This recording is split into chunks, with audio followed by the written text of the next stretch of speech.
أعوذ بالله من الشيطان الرجيم. يا أيها الذين آمنوا كتب عليكم الصيام كما كتب على الذين من قبلكم لعلكم تتقون. O you who have believed, decreed upon you is fasting as it was decreed upon those before you, that you may become righteous. நம்பிக்கையாளர்களே, நீங்கள் இரையச்சமுள்ளவர்களாக ஆகுவதற்காக உங்கள் மீது நோன்பு கடமையாக்கப்பட்டது, உங்களுக்கு முன்னிருந்தவர்கள் மீது கடமையாக்கப்பட்டது போன்று. நோன்புன்றது வெறும் பசியையும் தாகத்தையும் சகிச்சுக்கிறது மட்டும் இல்ல, அது நம்மளோட மனச, நாக்க, கண்களை எல்லாத்தையும் கட்டுப்படுத்துற ஒரு பயிற்சி தான்.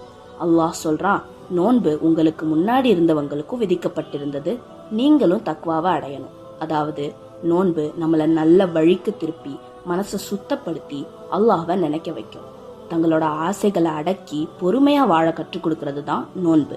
அப்படி அல்லாஹ்வுக்காக தங்களை அர்ப்பணித்துக் கொள்றவங்க தான் உண்மையான தக்வா உடையவர்கள். ஜஸாக்குமுல்லாஹு ஹைர்.